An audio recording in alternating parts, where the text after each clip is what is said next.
दिल्ली में टैक्सी चालकों के द्वारा आज जंतर मंतर पर प्रदर्शन किया जा रहा है। पेट्रोल, डीजल, सीएनजी के बढ़ते दामों के कारण जो इन लोगों का किराया है पर किलोमीटर, वो तो बढ़ाया नहीं गया है और इन लोगों की मजबूरी है कि ये लोग बिना किसी मुनाफे के ही जो है टैक्सियाँ चलाते हैं। तमाम संगठन के लोग यहाँ पे हैं, हम उनसे बात करेंगे और जानने की कोशिश करेंगे क्या परेशानी है, क्या तकलीफ है और इनकी क्या मांगे हैं। सर, सबसे पहले अपना परिचय बताइए और क्या समस्या है। नमस्कार, मेरा नाम सुमित भारद्वाज है। मैं राष्ट्रीय अध्यक्ष एक्सपर्ट ड्राइवर सॉल्यूशन हूँ। आपका धन्यवाद करता हूँ जो आप हमारी मजबूरी में हमारी बाइट कवर करने आए हो।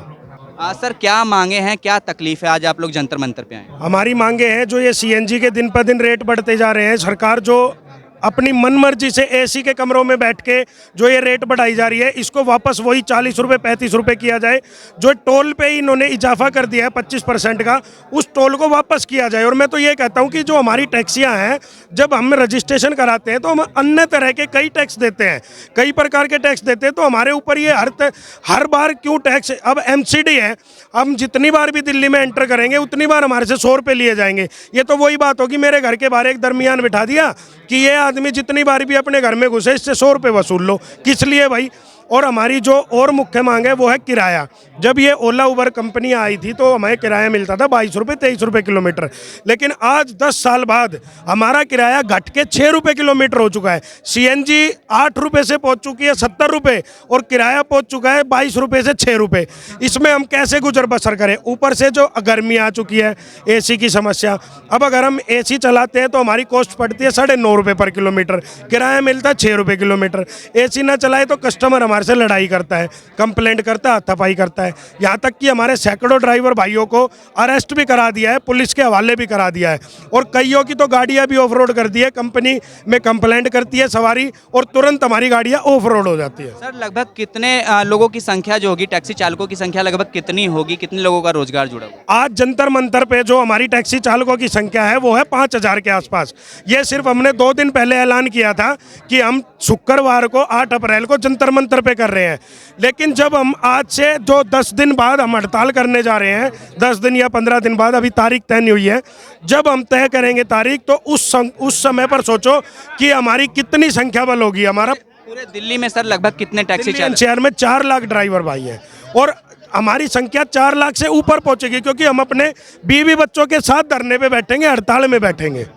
तो इनकी पीड़ा जो है साफ झलक रही है कि किस तरीके से पेट्रोल, डीजल, सीएनजी के दाम तो लगातार बढ़ रहे हैं, लेकिन इन लोगों का किराया अभी भी जो है 6 रुपये 8 रुपये प्रति किलोमीटर ही जो है कंपनियों के द्वारा भुगतान किया जाता है। ऐसे में किसी प्रकार का कोई मुनाफा इन लोगों को नहीं हो रहा है। आर्थिक रूप से काफ़ी संकट का सामना ये लोग कर रहे हैं और केंद्र सरकार से ये लोग हस्तक्षेप चाहते हैं कि इस मामले में हस्तक्षेप करके जो इनका किराया जो है सुनिश्चित किया जाए, किराए को बढ़ाया जाए, ताकि इन लोगों की जो लागत तो निकले ही निकले, कुछ मुनाफा भी इन लोगों को मिले ताकि घर परिवार का खर्चा चल सके। सरकार है और राज्य सरकार है, वो अपना खर्चा कम नहीं कर रहा है, अपना खर्चा बढ़ा रहा है। अपना खर्चा एसी लगा रहा है, करोड़ों की संख्या में 2-2 लाख तनख्वाह ले रहा है, अपना खर्चा नहीं कम कर रहा है और पब्लिक पे खर्चा डाल रहा है। हम केंद्र सरकार से और राज्य सरकार से अनुरोध करते हैं कि अपना खर्चा कम करे और टैक्स कम करे। राज्य सरकार की अपना खर्चा कम करे और जो डीजल और पेट्रोल के रेट बढ़ा रखा है उस पर बेस पे कटौती करे, तब हमारा देश की आर्थिक स्थिति। नहीं तो आज श्रीलंका का जो स्थिति बना हुआ है ना, वैसे हमारा श्रीलंका से भी ज़्यादा स्थिति बन जाएगा। ये राज्य सरकार और केंद्र सरकार से में भारी नाराजगी, विरोध है। जिस तरीके से श्रीलंका में जो आर्थिक रूप से संकट से श्रीलंका गुजर रहा है, इनका कहना है कि भारत में भी कहीं वैसी स्थिति पैदा ना हो जाए। हो जाएगा, टाइम में होना है। जिस प्रकार से राज्य सरकार और केंद्र सरकार ने नीति अपना रखा है, अपना खर्चा कम नहीं कर रहा है और पब्लिक के बोझ डाल रहा है। पब्लिक पे क्या बोझ रहा है? जो बिजनेसमैन है उस पर टैक्स बढ़ा रहा है, जो ट्रांसपोर्ट सेक्टर है उस पर टैक्स बढ़ा रहा है। सर, 2014 में जब बीजेपी सरकार केंद्र में सत्ता में आई थी तो तमाम जो उन्होंने चुनावी वादे किए थे उसमें से घोषणा पत्र में एक ये भी वादा किया था कि 2014 में अगर वो सरकार में आएंगे तो पेट्रोल डीजल के दाम जो उस समय 70 रुपये थे 30 रुपये 40 रुपये पे आ जाएंगे। 30 रुपये 40 रुपये पे ना आने की बजाय जो दाम है 100 रुपये पार कर गए हैं। इस पर क्या कहेंगे? जब वो विपक्ष में थे और सरकार जो मौजूदा सरकार 1 रुपया 2 रुपया बढ़ाती थी तो वो रोड पे आ जाते थे अपनी पेट्रोल की टंकियां लेके, अपने सिलेंडर लेके। लेकिन आज वो अपनी सत्ता में होके इतनी तानाशाही दिखा रहे हैं, अपने एसी के बंद कमरों में बैठ के वो लोग आए दिन 2 रुपये 3 रुपये 10 रुपये तक बढ़ा देते हैं। उनको बिल्कुल शर्म नहीं आ रही। जिंदगी भर वो सत्ता में नहीं रहेंगे, एक दिन उनको विपक्ष में आने का भी मौका नहीं मिलेगा। अभी हाल ही में जो बाबा रामदेव हैं, समर्थक माने जाते हैं भारतीय जनता पार्टी के, अभी हाल ही में जो उनका एक वीडियो वायरल हुआ था, क्योंकि 2014 में केंद्र में बीजेपी सरकार के आने से पहले उन्होंने भी बयान दिए थे कि आप कैसी सरकार चाहते हैं, राष्ट्रवादी सरकार चाहते हैं, ऐसी सरकार चाहते हैं जो पेट्रोल के दाम जो है 30 रुपये 40 रुपये पे ले आए। हाल ही में उनका एक वीडियो वायरल हुआ, एक पत्रकार को वो धमकाते हुए नजर आ रहे हैं, पेट्रोल डीजल के सवाल पर वो धमकाते हुए नजर आ रहे हैं। जब उनसे सवाल पूछा गया, क्या कहना चाहेंगे ऐसे लोगों को सर?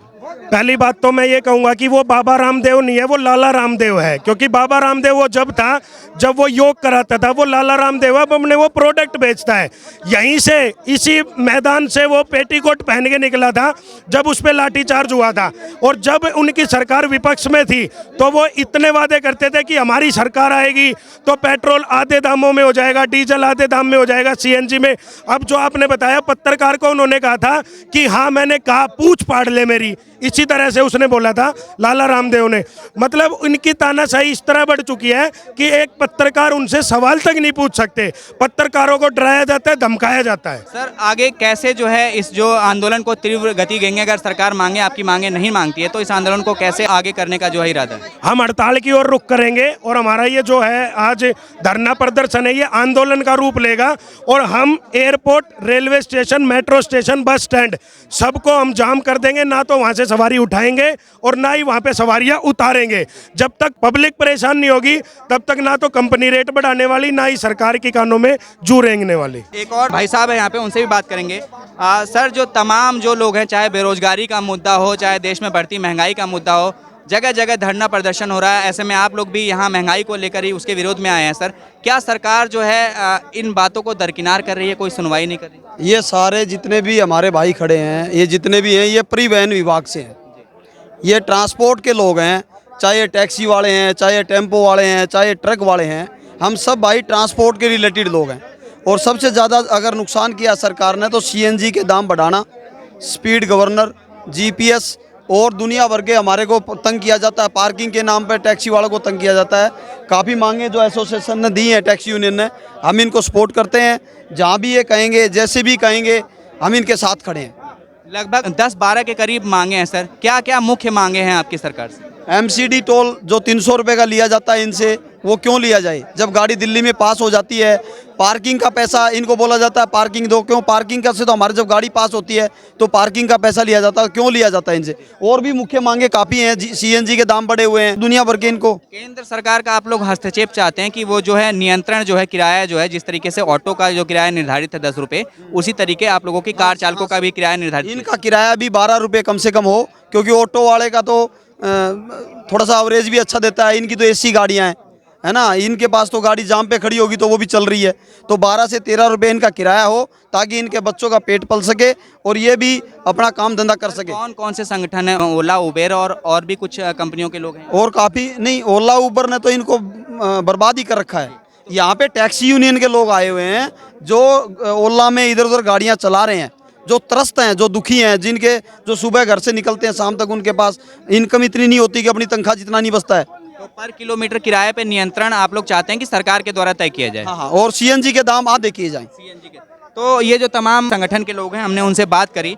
सीधे तौर पर उनका जो कहना है कि बढ़ती महंगाई के चलते सीएनजी पेट्रोल के दाम जो इतने बढ़ गए हैं और अभी भी जो है फेयर जो है पर किलोमीटर 6 रुपये पर किलोमीटर या 8 रुपये पर किलोमीटर उनको मिलता है। ऐसे में इन तमाम लोगों की जो ड्राइवर हैं, टैक्सी ड्राइवर हैं, चालक हैं, उनकी लागत भी नहीं निकल पाती है। घर का खर्च, आर्थिक रूप से जो है अपनी ज़िंदगी का वहन करना बहुत मुश्किल हो गया है।